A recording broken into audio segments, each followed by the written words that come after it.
자, 이제 시작해 볼까요? 좀 어렵죠? 여러분들의 가치는 여러분들이 결정하는 거예요. 여러분들이 조금 업그레이드 시켜 놓으면 그만큼 여러분들의 가치는 높아지는 거예요. 안 나온다고? 그럼 조금 돌릴까? 나오나? 여기까지 하면 되겠지? 자, 그러면 지난 시간에 어떤 공부를 했냐 하면 분을이란 걸 했어요. 분을. 영어로 하면 TILLE라 틸러라고 합니다. 그죠? 그리고 비료를 줘야 된다. 분을을 하기 위해서는 비료. 영어로 하면 fertilize라고 합니다. 비료를 어떻게 줘야 되느냐, 얼만큼 줘야 되느냐 했죠. 그죠? 그러니까 예를 들어서 이제 9kg, 7kg, 6kg 준다. 킬로그램 per 10R 준다. 그럼 10R가 뭐였다? 10R가 1000 제곱미터였다. 그죠? 그럼 요건 평으로 나누면 평은 3.3이죠. 그죠? 3.3 제곱미터가 한 평이죠? 그럼 요게 300평이더라 하는 이야기입니다. 그죠? 자, 그러면 요것을 우리가 이제 1000제곱미터 되는 면적에 이렇게 비료를 줬지만 그렇지 않고 예를 들어서 제곱미터에 가로 1m, 세로 1m 되는 요만한 면적의 비료를 주려면 어떻게 할까? 요 단위가 위에는 킬로그램이잖아요. 그죠? 킬로그램인데 요것을 뭘로 바꾸자? 그냥 그램으로 바꾸면 된다. 똑같이 976 이렇게 준다 하는 이야기까지 했죠. 그죠? 그러면 자, 여러분들 한번 생각해 봅니다. 비료를 도대체 왜 줘야 되는가? Why? Fertilize just 복수로 갈게요. AR입니다. Needed for rice growth. 하나 이제 문장을 하나 만들어 봅니다. 왜? Why? 도대체 왜 벼가 자라는데 벼를 위해서 이 비료들이 필요로 하는가 한번 생각해 보면 여러분들이 자라는 데 대해서는 뭐가 필요하다 했어요? 이 푸드라는 게 필요하다. 그죠? 푸드는 가장 핵심적인 게 밥이 있죠? 이 라이스죠? 그 다음 또 뭐 있어요? 베지테블 채소가 있죠? 채소 베지테블 있죠? 그 다음 또 미트가 있죠? 고기 류들이 있다. 그 외에 뭐 채소 외에는 또 해산물도 있고 다양하게 있겠죠. 결국은 이걸 통해서 우리가 섭취하는 것은 뭐예요? 섭취하는 것은 결국은 스타치 전분하고 이게 나오나? 전분하고 단백질하고 프로테인하고 그 다음 리피드 지방하고 핵심은 요 세 가지잖아요. 그죠? 근데 이제 소위 비타민 있죠? 바이타민 A, C, D, 사초. 그죠? 이 비타민류들 이것들이 필요로 한다 이 말이죠. 그죠? 이 외에 또 다른 성분들이 여러분들 건강 기능성에 뭐가 좋고 사포닌이 기침, 가래, 전식에 좋고 이런 이야기들을 하죠. 그죠? 그건 부가적인 요소. 여러분들이 바디 몸체를 구성하고 하는 데는 요 세 가지가 그 핵심이더라 하는 거예요. 그죠? 근데 요것들이 다 어디에 있느냐 하면 이 쌀 한 톨 안에 다 있다. 다 있음에도 불구하고 우리가 왜 다른 걸 먹어줘야 되느냐? 여러분들이 이 쌀을 다 안 먹기 때문에. 이게 완전체입니다. 완전체. 완전 영양체입니다. 이게. 그럼 결국은 한번 볼까요? 여러분들이 좋아하는 단백질. 단백질은 뭐로 구성이 됐나요? 아미노산으로 구성되어 있죠? 그렇잖아. 그 아미노산 구성 성분은 뭐예요? 여기서 우리가 다량원소, 초원, 스피크, 가마, 그죠? 손에서 스피카로 까맣다고 시집온다. 다른 원소 얘기했죠? 그 다음 이랑 원소는 풍염, 고철, 망몰, 일곱 가지죠. 그죠? 붕소, 염소, 구리, 철, 망간, 몰리브덴, 아연 이거예요.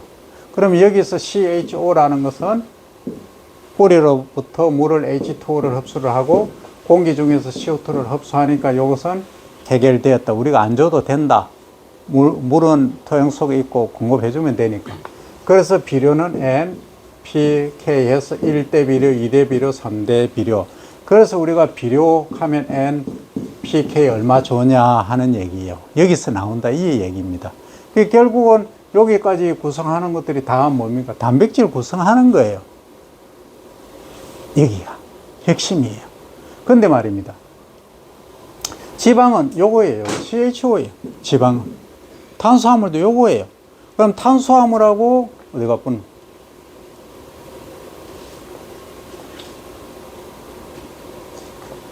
어디가 뿌리 있어? 단백질 넣었다. 용어 선하니까 그러나? 여기 있네. 이거 쓰자 그럼. 자, 탄수화물 하고 지방하고는 요거는 뭐의 관계가 있다? 상보적인 관계가 있다. 서로 돕는 관계가 있다. 피드백이 가능한 거예요. 대신에 단백질, 프로테인은 요것은 이거하고 다릅니다. 구성이 달라요. 그러니까 탄수화물하고 지방이 아무리 있어도 이 단백질을 못 만들어냅니다. 그런데 인체 내에서 만들어낼 수 있는 것하고 만들어낼 수 없는 게 또 있어요. 거의 아미노산으로 얘기를 하는데 여기 단백질은 아미노산으로 구성이 되어 있다 했잖아요. 그죠? 요게. 그래서 꼭 먹어줘야 된다는 단백질을 무슨 단백질? 필수 아미노산. 그 다음에 우리 몸에서 그냥 합성이 되는 것을 비필수라고 얘기를 하죠. 그죠? 비필수. 그 비필수 말고 그냥 필수 아닌 거. 이렇게 이해를 하면 됩니다. 그죠? 그래서 아미노산이 지금 약 18개 얘기를 하는데 한 20개 정도 지금까지 밝혀져 있어요. 어쨌든 이렇게 지금 단백질은 아미노산으로 구성이 되어 있다. 근데 탄수화물하고 지방은 요게 상호 순환이 가능하다, 엑스체인지가 가능하다 하니까 뭐 한다. 예를 들어서 내가 탄수화물을 지나치게 많이 먹으면 살이 찌겠죠, 지방이. 탄수화물 형태로는 우리 몸에 축적이 안 돼요. 에너지로 밖에. 그게 이제 지방으로 변환이 되는 거예요. 그럼 살이 찌는 거지. 그러면은 많이 운동을 해서 막 탄수화물을 적게 먹고 지방을 태우면 어떻게 됩니까? 그럼 근육이 생기면서 살이 빠지겠죠. 다이어트. 간단한 거잖아. 물리상으로 보면. 우리가 이제 지방이 많은 걸 못 끊어서 문제지. 다이어트는 쉬운 게, 어려운 게 아니에요. 마음만 먹으면 간단해요. 그런데 우리가 이걸 지키기가 어렵다. 이게 뭡니까? 이게 영양소예요. 근데 식물체나 동물이나 바디, 몸체를 구성하는 거는 전부 이 원소하고 이거예요. 그죠? 근데 식물은 우리가 NPK라고 지금 얘기를 하잖아. NPK. 질소, 인산, 카리. 근데 질소, 인, 카리 이렇게 해야 원래 정상인데 흡수하는 형태가 질소 N, 그 다음 P는 P2O5, K는 K2O 형태로 흡수를 한다 해서 그냥 이렇게 써주는 거예요. 원래는 NPK로 써야 정상입니다. 이해됩니까? 그러면 요것은 인산 2개, 산소 5개 하면 분자량 계산하면 얼마나 더 줘야 되는가가 답이 나오는 거예요. 그건 비료학 시간에, 토양학 시간에 추가로 배웁니다. 다 설명하면 시간이 길어요. 자, 그러면 우리가 개발해야 될 게 뭐다? 비료가 요게 3개가 주로 준다고 하면 이걸 나눠서 하나로 준다, 질소 비료 준다, 인산 비료 준다, 칼리 비료 준다 하면은 귀찮죠? 힘들죠? 그러면 이 비료를 예를 들어서 질소 비료 하면 유레아라고 요소 비료입니다. 이게 46%의 질소가 있어요. 그럼 이걸 또 주고, 그 다음에 이제 인산 비료. 요것은 이제 용인이라고 용성인비라는 비료가 있어요. 그건 18%가 있죠. 인산이. 그 다음에 인으로 얘기입니다. 인으로. 그 다음에 이제 칼륨, 카리 비료는 유안이라고 하는 옛날 비료인데 요즘 다른 것도 있습니다만 요것은 K2O죠. 요것은 60%가 뭐 한다? K 성분량으로 이렇게 계산을 하면 됩니다. 그러면 요걸 따로 독립해서 줘보니까 귀찮더라. 그래서 뭐 한다? 요걸 혼합한 하나의 형태로 요걸 다 하나로 만들자 해서 나온 게 뭐다? 복합비료다 이거예요. 복합비료. 그럼 비료회사 예를 들어서 여러분들 남해화학이 경기화학 큰 비료회사들 뭐 만들어요? 이런 비료를 어떻게 경제적으로 쉽게 살포할 수 있을까? 효과가 어떻게 높을까? 하는 이걸 연구하는 거예요. 그럼 비료를 만드는 거고. 그런 거예요. 그래서 우리 농산업 쪽에는 가장 크게 이제 하는 게서 이 비료입니다. 비료. 첫째 비료회사. 두 번째는 어떤 회사가 있나요? 농기계 회사 있죠? 세 번째는 종자 종매 회사 있죠? 그죠? 네 번째는 뭐 있어요? 농약 회사 있죠? 그죠? 이거요. 근데 이제 비료회사에서 주로 또 하는 게 뭐냐면 식물 생장제도 많이 합니다. 호르몬제라든지 이런 것들. 그러면 농산업은 이게 거의 답니다. 이게 다예요. 근데 농약에는 농약도 있고 친환경 퇴치제 이런 것도 있어요. 그럼 여기에서 이걸 가지고 그냥 뿌리느냐, 뭐 물에 타서 그냥 논둑에 대놓고 이렇게 가면은 충이나 균이 다 죽느냐? 아니더라. 살포를 하더라. 살포 스프레이 뿌려주더라. 뭘로? 그게 뭡니까? 지금 나온 게 드론이죠? 그 다음 이 앞에 나왔던 무인 헬기 있죠? 그 앞에 옛날에는 뭐가 나왔어요? 이 분무기 있죠? 분무기.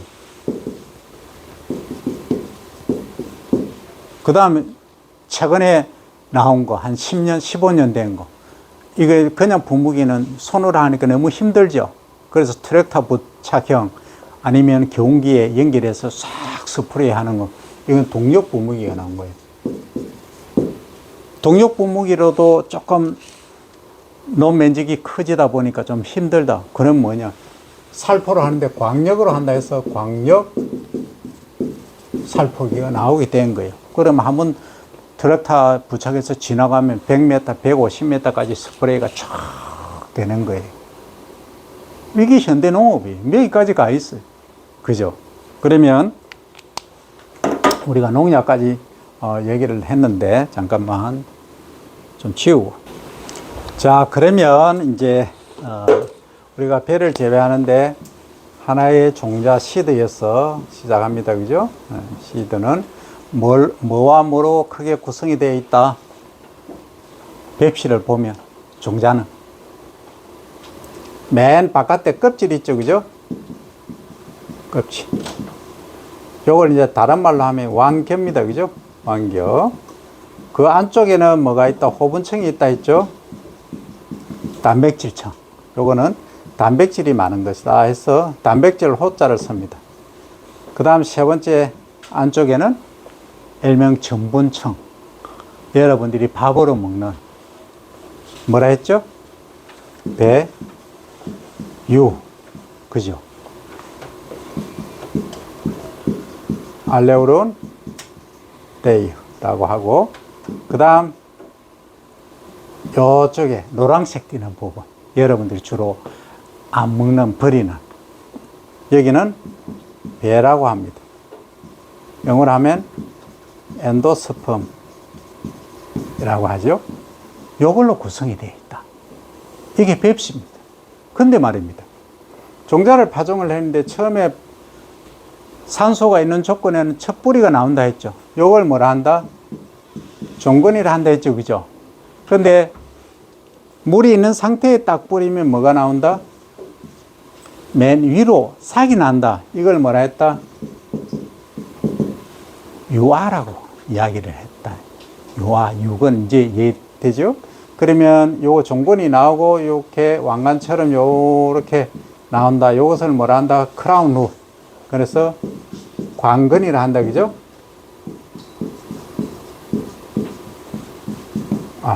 크라운 루시라 한다. 그죠? 그러면 여기는 크레옵탈. 요거는 세미랄 루트. 이렇게 부릅니다. 자, 그러면 우리가 요 바디를, 몸체를, 그러니까 불어를 이렇게 하기 위해서는 필요한 게 영양소가 필요하더라. 그래서 우리가 비료라는 걸 주더라 했죠. 그죠? 그래서 시바르당 9kg, 6kg, 5kg 정도 킬로그램 퍼 테날 시바르당 이렇게 주더라. 그죠? 이렇게 준다. 그러면 비료를 어느 때 줘야 되는가 하는 거죠. 비료를 준다는 건 뭐예요? 흡수할 수 있을 때, 흡수할 때 줘야 되겠죠. 그죠? 그런데 흡수 못할 때 주면은 의미가 없다. 그래서 나오는 게 흡수율이란 말이 나와요. 흡수율. 흡수율은 비료 12량, 비료 주는 것을 10이라고 하죠. 12량에 대한 흡수량 곱하기 100을 하는 거예요. 그러면 율이 나오겠죠. 퍼센트가 나오겠죠. 그죠? 자, 그러면 이제 질소 기준으로 해서 내가 9kg를 줬다. 그럼 9분의 흡수한 게 식물체를 다 이렇게 이사가고 뿌리하고 다 이렇게 해보니까 여기 얼마냐 하면은 5kg더라. 그죠? 그러면 여기에 몇 프로 흡수율이에요? 9분의 5죠? 킬로그램 같으니까 제어 되죠? 그럼 9분의 5 곱하기 100 하니까 얼마요? 500 9 하면 5구 45죠? 그죠? 또 5죠? 그죠? 땡땡땡 나간다. 그럼 뭐다? 55.5%. 반올림하면 56%.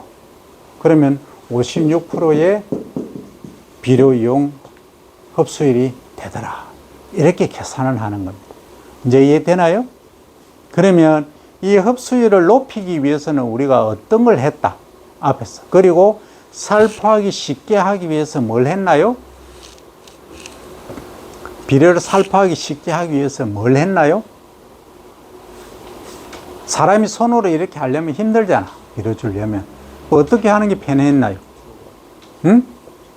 기계로 하는 거 드론을 한다든지, 그죠?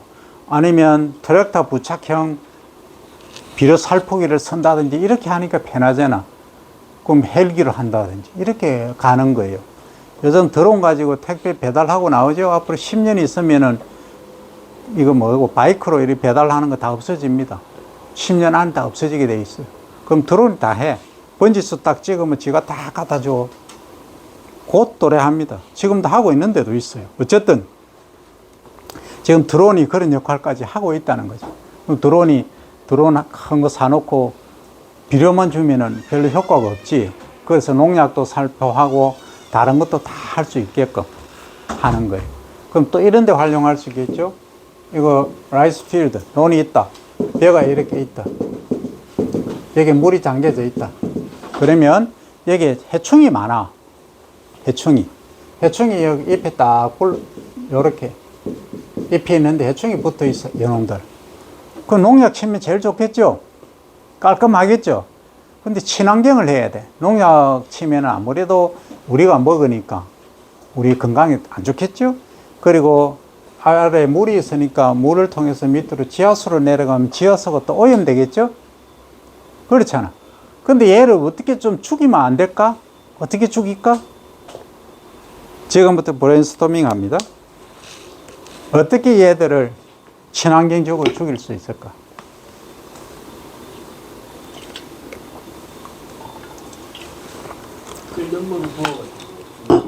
자, 1번 끓는 물. 2번, 자. 동물을 이용해서. 동물? 동물 좋다. 어떤 동물? 오리랑 오리. 또, 오리만? 오이. 또, 3번.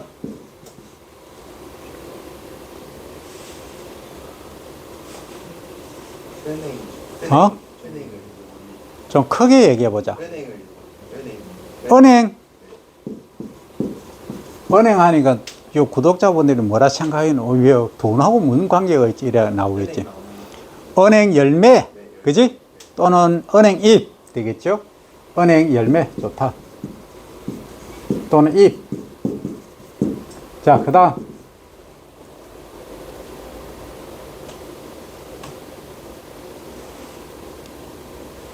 단가요? 내가 퀴즈 낸 거 잘 들었어야 돼. 지금 여기에 뭐가 있어요? 논에는 물이 있다 했죠. 해충이란 것은 생명체죠. 숨을 쉬어 살아가죠. 어?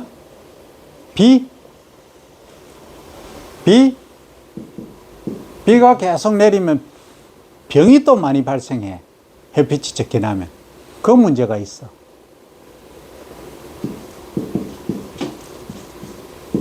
바람. 이거는 다 알죠? 끓는 물 부으면은 좋긴 한데, 벼도 죽어버리. 또, 비용이 많이 들어. 에너지가 많이 소비되죠? 그럼 요것은 별로 바람직하지 않다, 그죠? 동물 오리를 넣었어. 오리를 넣으니까 오리가 막 가면서 툭툭 치고 벌레도 잡고 먹기도 하겠죠? 근데 오리가 뭘 필요로 해요, 또? 얘들 사료가 또 필요하다. 사료. 사료 주려고 하면 사료값도 만만치 않다. 나중에 오리 키워가지고 판매를 하려고 하면 판매가 잘 안 돼요. 그럼 이 정보를 또 겪는 거죠, 그죠? 그럼 오리를 또 이런 것도 있어. 오리가 또 폐사가 될 수 있어. 죽을 수가 있어. 그러면 오리가 둥둥 떠다니면은 아주 역겨운 냄새가 나. 그리고 오리 똥이 또 엄청나게 온데 또 널려 있어. 그러면 친환경이 아니고 막 냄새 때문에 난리가 나는 거예요. 그런 문제도 있어요. 그 다음 은행 열매, 좋아, 잎. 요것은 뭘 하느냐 하면 은행 잎에 독성이 좀 있어. 예. 요걸 가지고 이제 다른 게 제충국 들어봤나요? 처음 듣나? 국화처럼 생기는데 제충국이란 게 있어요. 여기에 독성이 심해. 그 다음에 자리공이 있어. 이게 이제 미국 자리공이라고, 이게 이제 요렇게 열매가 생겼어요.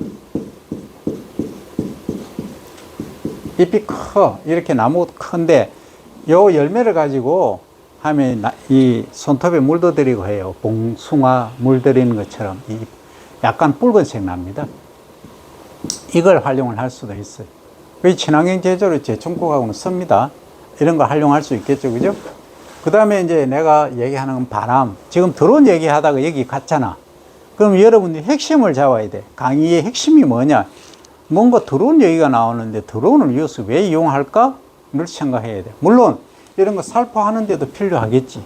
그러나 드론을 가지고 드론이 펜이 이렇게 4개 정도 있죠. 2개 있는 것도 있고. 그죠? 그럼 이 펜이 팡 돌면은, 자, 여기 벼잎이 있다 하면 쫙 옆으로 막 흔들리겠죠. 그죠? 여러분, 이게 이해 안 되면 헬기 있잖아. 헬기 영화 딱 보면 어때요? 영화 보면은 저기 미국의 황녀의 무법자 뭐 이런 거 있는데 헬기가 탁 내리면 어때요? 밑에 바람이 쫙, 먼지가 쫙 나죠? 그래서 사람들 뛰어갈 때 어떻게 뛰어가던가요? 막 이렇게 숙이고 뛰어가죠? 왜? 빨리 올라갈까 싶어서 겁이 나서. 그럼 바람이 금방 쉬는 거예요. 그죠? 그래서 이 바람을 이용하면 여기에 붙어 있던 요 붉은색 해충들이 있었어. 잎에 붙어 있었어. 바람이 위에서 프로펠러를 쫙 하니까 어때요? 붉은색 얘들이 탁 떨어져서 물에 다 잠겨버려. 그래서 뭐 한다? 수장시켜 버리는 거예요. 그래서 해충 방제가 가능한 거예요. 이해됩니까? 그런데 말입니다. 지나치게 바람이 너무 세다 하면, 우리가 윈드라고 하면, 바람이라고 하면 스피드가 보통 우리가 태풍이라고 하면 초속 25m 이상 초속 되면은 이게 태풍급으로 취급을 합니다. 그죠? 그 다음에 20m 정도 되면 뭐 소형 정도로 하고 큰 피해는 없어요. 20m 이하는 피해는 있지만 큰 문제는 없어요. 근데 여기서 어느 정도로 조절할 거냐? 예를 들어서 내가 좋다. 초속 20m 하면은 해충이 떨어지겠다. 실험을 해야 되겠죠? 네, 그렇게 해서 물에 다 이렇게 해충이 떨어졌어. 그죠? 그럼 물 속에 잠기기 때문에 수장이 돼. 그렇게 친환경 재배를 할 수도 있다. 그런데 만약에 이런 경우가 있어요. 초석을, 야, 하는 김에 세게 해보자. 30m. 그래서 아주 스트롱하게 해서 여기에 붉은색 해충들이 딱 있는 걸 땅 속에, 물 속에 수장을 시켰어. 근데 말입니다. 이게 막 이리 흔들리고 저리 흔들리고 하겠죠. 하면 서로 간에 마찰이 생기겠죠. 잎이. 마찰이 생기면서 상처를 입어. 상처를 입으면 그를 통해서 병이 감염이 돼. 이해됩니까? 그래서 문제가 될 수도 있다.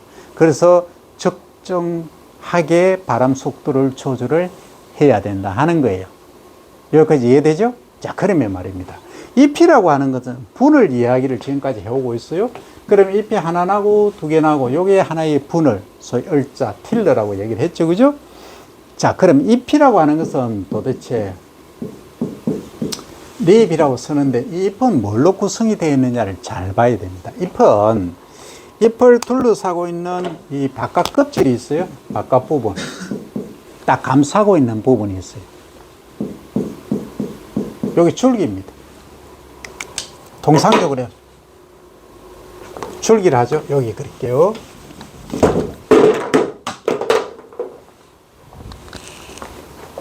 자, 여기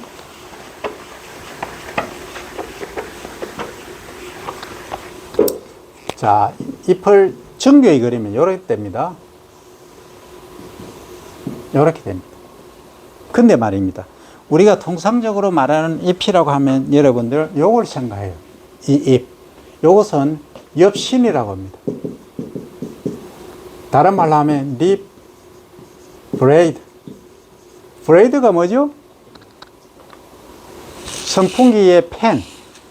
드론의 위에 팬. 이겁니다. 그리고 칼날 있죠? 금. 이게 다 브레이드입니다. 이제 됐죠? 요 브레이드처럼 생겼잖아. 요렇게. 이게 벼잎입니다. 자, 그러면 우리가 벼의 잎이라고 하면은 요것만 생각하는데 실제는 안 그래요. 여기 어디에 붙어 있나요? 여기에 칼이 있으면 칼은 어디에 꽂아 놓나요? 칼을 어디에 꽂아 놓나요? 평소에 둘 때 칼집이 있잖아. 칼집. 이게 칼집이에요. 그럼 이건 잎이니까 뭐라 하면 되겠다? 잎집 하면 돼. 잎집. 이것은 잎, 집. 됐나요? 그 다음에 여기서 요렇게 감싸고 있는 부분이 있어. 귀처럼 생겼어. 그러면 이것은 엽, 귀자를 써서 엽이라고 그래요. 그 다음에 여기 뾰족하게 혀처럼 생긴 부분이 있어. 요거는 혀설 써서 엽설이라고 합니다. 엽설. 됐나요? 그 영어로 쓰면은 요것은 엽신 리브레이드라고 됐죠? 이것은 리귤. 요것은 어리클. 요것은 립시스. 이렇게 이제 말을 합니다. 그러면 우리가 볼 때는 그냥 요 잎이라 하면 요거 잎 하나만 생각했는데 잎은 실제 4개로 구성이 되어 있다 하는 거예요. 자, 잎을 둘러싸고 있는 잎집이 있고, 그 다음에 잎몸이랑 리브레이드라고 하는 것이 있고, 그게 벌어지지 않게끔 잎집에서 떨어져 나가지 않게끔 한 둘러싸고 있는 게 있다. 요게 뭐 엽이다. 귀처럼 요렇게 생겼어요. 아주 작아요. 그 다음에 여기서 뾰족하게 튀어나온 부분이 있다. 요걸 혀처럼 생겼다 해서 엽설이라고 얘기를 합니다. 그럼 요거는 왜 있을까? 충이라든지 빗물이라든지 이런 게 왔을 때 안으로 들어가지 못하게 막게 하는 기능을 하고 있다. 이거예요. 그러면 잎을 구조를 이제 정확히 알았죠? 그러면 여기 안쪽에 잘 안 나오네. 여기 안쪽에 잎집 안쪽에 여기는 줄기예요. 잎의 줄기입니다. 이해됩니까? 그래서 아래쪽에 뿌리에서 양분과 수분을 흡수하면 이 수공을 통해서 위로 올라가는 거예요. 이렇게 위로 이렇게 올라가서 어디로 간다? 이렇게 전달합니다. 이렇게 전달하는데 잎을 실제 그리면 이렇게 생겼어요. 요게 가운데 이렇게 돼 있어요. 잇몸이. 그 왜 이럴까요? 우리가 심장에서 박동을 쫙 하면서 뭘 내보냅니까? 피를 내보내죠. 동맥을 타고 가죠. 그죠? 그 다음 어디로 갑니까? 모세혈관으로 가죠. 모세혈관에서 각 조직 세포로 가죠. 그죠? 세포에서 이제 산소 공급하고 에너지 공급 다 했죠. 영양분 공급하고 남아서 돌아오는 게 정맥으로 돌아오죠. 모여서 돌아와서 다시 심실로 가죠. 그죠? 그래서 이 순환 사이클이 있는 거예요. 그러면 여기서는 어때요? 질소, 인산, 카리, 칼슘, 마그네슘 쭉 있다. 그죠? 다 전달하는 거예요. 어디로? 이 얘기를 통해서 이렇게. 요걸 이제 미드리버라고. 미드리버. 여기를 통해서 다 전달하는 거예요. 그런데 내가 지금 이렇게 그렸지만 요거 잘못 그린 겁니다. 요것은 상덤닉 식물 또는 나무 같은 거는 주로 이렇게 돼 있어요. 그런데 외덤닉 식물, 벼 같은 경우는 주로 이렇게 나 있어요. 연맥이. 이렇게 나 있고 나중에 이렇게 분리가 되어 있습니다만 통상적으로 우리 눈에 보이는 건 길쭉하게 이렇게 보인다 하는 겁니다. 여기를 통해서 뭐 한다? 수분과 양분을 이 조직 속에, 세포 속에 전달을 하고 있다. 우리 눈에는 그냥 초록으로 보이지만 얘는 무수한 혈관, 우리 사람으로 치면 혈관이 이렇게 통하고 있다. 이겁니다. 아주 대단하지 않습니까? 하나리 씨알을 종자를 뿌렸는데 나중에 계산해 보면 이제 수학계가 돼서 수학을 했다. 수학계 돼서 해보니까 자 일단 한 포기만 갖고 얘기할 거예요. 한 포기에 이삭이 몇 개라 했나요? 보통 16개 했는데 계산하기 좋게 자 15개 곱하기 한 포기당 이삭수가 15개고 한 이삭당 알맹이 요거 몇 개? 약 100개 100립 그죠? 그 다음에 하나의 무게는 0.025 그램 이라고 했죠. 그죠? 왜? 천립 중에 25니까 하나, 둘, 셋 되니까. 그죠? 그 다음에 여기 100립이 달렸으면 100립 다 알맹이가 찼느냐? 아니더라. 보통 얼마? 한 90% 정도 찼다네요. 그러면 그걸 뭐라 한다? 등숙률이라고 그래요. 90%. 등숙률이라 그래요. 그럼 이거 다 곱하면 얼마예요? 15 곱하기 100 하니까 1500이죠? 곱하기 0.025 곱하기 90 이라 하면은 얼마예요? 25, 15, 5, 25, 25, 5, 2, 275죠? 그 다음 9 하면 5, 9, 45, 7, 9, 63, 7, 6 올라갔다. 2, 9, 18, 18, 8하고 6, 18, 6 하면 얼마죠? 24가? 24. 그러면 2475죠, 그죠? 2475. 요거는 단위는 여기서 계산해 보면 되겠죠, 그죠? 그러면 한 포기에 보통 247g 정도 나올 거예요.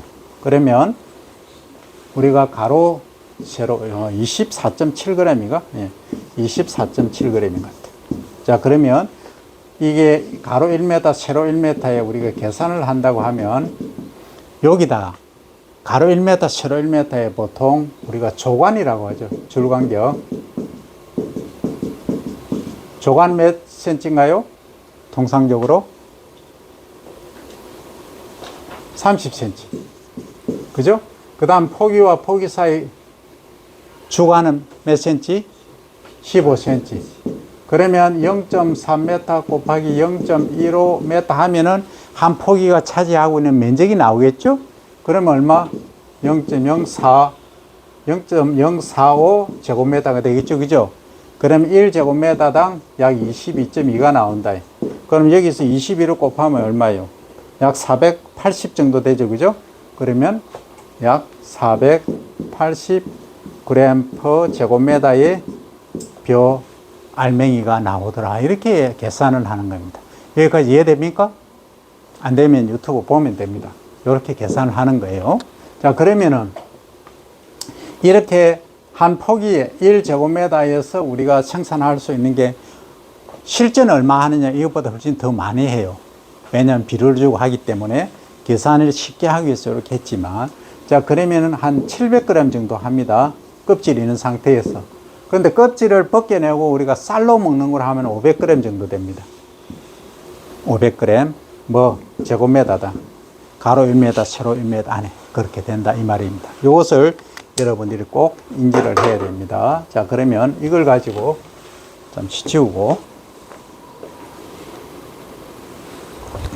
우리가 지금 시간에 최종 수량이라고 if의 구조를 우리가 이해를 했다. 그죠? 수량은 영어로 쓰면 yield, yield라고 합니다. 그죠? yield가 얼마냐. 그러면 이만한 면적에 우리나라에서는 300평당 300평이라고 하고, 이것을 1000제곱미터죠 라고 합니다. 이걸 다른 말로 하면 10R라고 했죠. 그죠? 10R당 몇 킬로냐, 이렇게 통상적으로 이야기를 합니다. 그러면 여기서 수량이 얼마나 나겠느냐 할 때, 얘기를 할 때, 수량은 뭘로 구성이 되느냐 하면 수량 구성 요소 있어요. 수량 구성 요소는 영어로 쓰면 yield component, NENTS, 복수기 때문에 4개입니다. 그래서 for 4개, for yield component 이렇게 되는 거예요. 첫 번째는 요 단위 면적당 얼마 수량이 나느냐를 보려고 할 때는, 자, 이삭수를 하는 거예요. 이삭수. 자, 이삭수는 뭐죠? 이렇게 수확할 때 이렇게 알맹이가 달리는 요게 몇 개냐 이걸 보는 거예요. 그러면 한 포기당 몇 개 달린다고 했죠? 네? 통상적으로 16개인데 생략해서 15개를 합니다. 15개 정도 달린다. 그죠? 그럼 이삭수는 요것은 지금 면적당으로 우리가 계산해야 되겠죠? 자, 그게 어려우면 방금 했던 걸로 합니다. 한 포기당 그럼 15개. 한 포기는 힐이라고 씁니다. 영어로. 자, 두 번째는 이 사계에 달린 알맹이 개수죠. 그죠? 그걸 뭘 한다? 나달수로 한다. 나달은 보통 몇 립? 100립 정도 된다. 그죠? 100개 정도 된다. 그 다음에 세 번째는 등숙률. 등숙률은 요거 100개 중에서 몇 개 정도가 알맹이가 찼느냐 이겁니다. 그 등숙률 결정하는 것은 여러 가지 방법이 있는데, 이제 소금물에 비중 가림, 비중이 1.06에서 여기 소금물이면 여기서 위에 뜨는 거는 제외하고 여기 깔아앉는 거, 이 부분 요거를 실제 수량으로 칩니다. 여러분들 복잡하니까 나중에 합니다. 어쨌든 등숙률이 90%다 가정하면, 그럼 90개가 등숙이 알맹이가 찼다 이 얘기죠. 100개 중에. 그 다음 네 번째는 이 무게가 중요하죠. 그죠? 무게를 다른 말로 립중이라고 합니다. 립중. 근데 볏씨는 작죠. 그죠? 작기 때문에 요것을 저울로 하나씩 탈 수가 없어. 그래서 1000알의 무게를 단다 해서 천립중이라고 합니다. 그래서 통상적으로 한 25에서 30g, 계산하기 좋게 30g으로 칩니다. 이렇게 하는 거예요. 그러면 여기 한 포기당으로 여기에 이삭이 15개일 때, 요 상태일 때 뭐가 나온다? 여기에 수량이 나온다 이 말이죠. 그러면 15 곱하기 100 곱하기 0.9 곱하기 30 이렇게 하면 됩니다. 이렇게 하니까 아까 20인가 한 30 정도 나오겠죠? 해볼까? 39, 27, 15, 5, 10, 11, 7, 2. 7이죠, 여기? 그러면 385네요, 그죠? 385. 그러면 계산상으로 하면 이거 하나 떼줘야 되니까 38.5g 정도. 그러니까 40g 나왔다. 많이 나왔다 치고 한 포기당, 그죠? 껍질이 있는 상태입니다. 이것은 40g 나왔다. 그러면 한 포기가 아까 여기에 가로 1m, 세로 1m에 몇 포기 심긴다 했나요? 자, 그러니까 조간 다시 갑니다. 이렇게 만약에 심는다면 요게 줄간격 줄조자를 쓰는 겁니다. 요게 줄간격 해서 줄조자를 써서 조간이라고 하고 보통 30cm라고 얘기를 합니다. 그 다음에 요게 포기 요게 거리 간격을 한 포기 간격 주간이라고 합니다. 주간에서 몇 cm냐? 약 15, 14cm 이렇게 합니다. 그죠? 그죠? 그러면 요 가로 1m, 세로 1m 안에 몇 포기가 심겠느냐를 계산할 때는 이제 요것을 단위를 1제곱미터 아니니까, 그죠? 그럼 요걸 메타로 바꿔주면 돼요. 30cm는 0.3이죠? 0.3m죠? 곱하기 15cm는 0.15m죠? 그죠? 그럼 곱하면 0.45, 0.045가 45가 0.45, 0.045죠, 그죠? 45 제곱미터가 된다, 그죠? 맞죠? 그러면 요것을 이제 1로 나눠주게 되면은 1.0으로 나눠주면 22.2가 나옵니다, 그죠? 맞나요? 그죠? 그러니까 22.2포기 반올림해서 막 머리 아프니까 20포기, 20포기 하면은 여기다가 아까 얼마가 나오는 수량이 40g 나왔죠, 한 포기당. 그러면 약 800g 나오죠. 뭐 제곱미터다. 약 800g이 나오더라. 껍질이 있는 상태로. 이렇게 계산을 합니다. 요게 이제 수량 구성 요소예요. 요걸 꼭 기억을 해야 됩니다. 자, 그러면 자, 여러분들이 잘 보면 처음에 이삭수라고 했죠. 요 이삭수. 이 이삭수는 언제 결정되나요? 생육 초기에 되나요? 아니면 출수하고 나서 되나요? 초기. 유수 형성기 때 그때 결정이 되죠. 그때부터 출수 전까지 결정이 되죠. 물론 출수할 때 개수가 나오니까 그때 결정되고, 그 다음에 요 나달수는 유수 어린 이삭이 형성될 때 그때 결정되죠. 그죠? 그죠? 그러면 요것은 이삭수는 포기란다. 비료를 많이 주고 이게 불어를 많이 해서 널리 놓으면 이삭수가 통상적으로 많아지겠죠. 그럼 이것은 거의 초기에 결정된다고 보는 거예요. 됐나요? 그 다음에 이 나달수는 뭐에서 결정된다? 신장기에서 결정된다. 왜?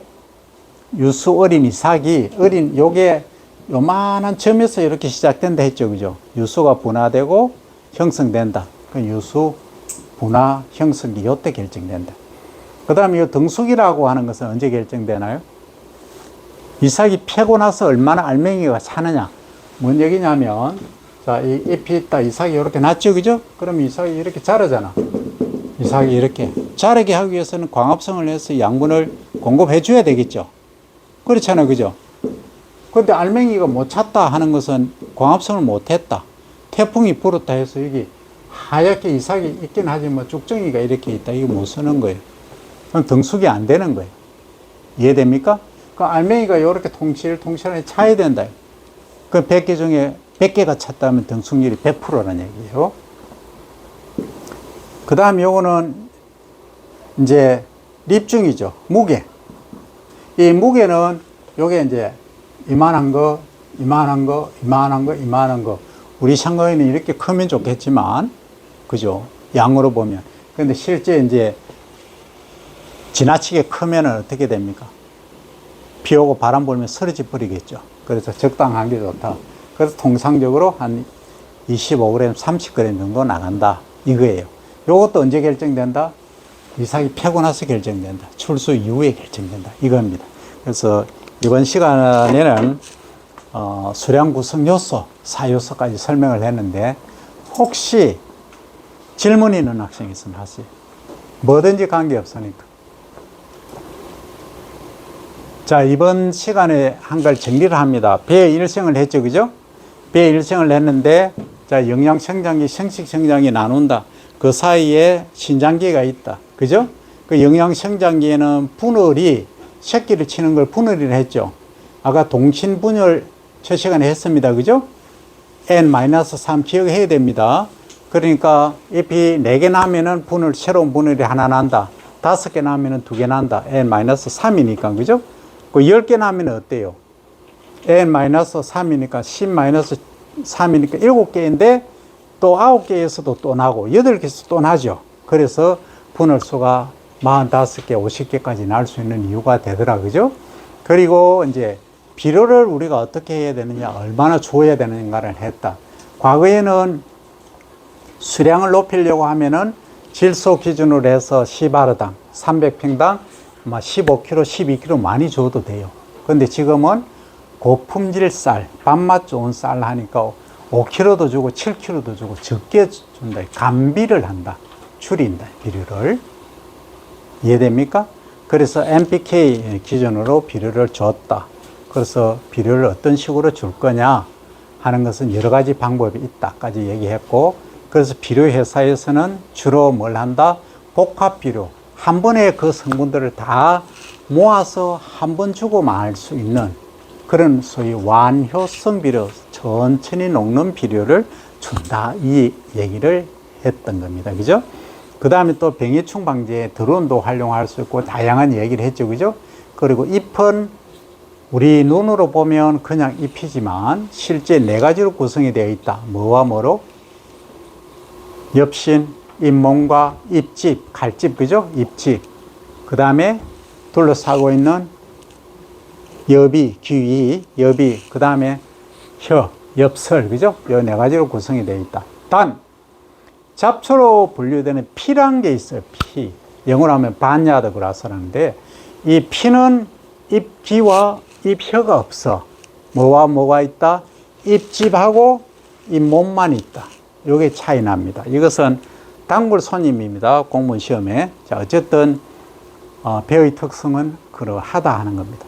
그리고 우리가 앞으로는 스마트 시대를 맞이해서는 이게 과거의 노동 집약 쪽에서 앞으로는 기계 활용, AI 쪽으로 갈 수밖에 없다 하는 거죠. 노지 스마트팜 쪽으로 간다 하는 얘기. 그죠? 그리고 또 수량 구성 요소에 관해서 얘기를 했어요. 그럼 수량을 우리 농가에서 가장 요긴하게 중요하게 생각하는 것이 뭐니 해도 수량이죠. 그 수량은 우리가 표시하는 것은 시바르당 300평당 몇 킬로냐로 표시를 하고, 국제 단위로는 헥타르당 몇 톤이냐로 표시를 합니다. 그죠? 그래서 초기에 이삭, 열매를 맺는 이삭수가 몇 개냐가 중요하더라. 요것은 이삭을 분할을 일단 많이 해야 되겠죠. 아니면 좁게 심는든지 하면은 분할수는 일단 많이 확보하고 거기에 따른 이삭이 많이 생긴다는 거죠. 근데 이삭이 마냥 많다고 주느냐? 아닐 수 있더라. 왜? 병도 많이 하고 충도 많이 끓고 또 이삭이 많으면은 나달 알맹이 수도 줄어들 수 있더라. 그런 단점도 있어요. 어쨌든 그래서 수량 구성 요소를 얘기할 때 이삭수, 단위 면적당 이삭수, 그 다음에 이삭당 나달수, 그 다음에 알맹이가 쭉정이도 있더라. 알맹이가 안 찬 거. 알맹이가 토실해야 되는데 알맹이가 빈 거 있더라 말이야.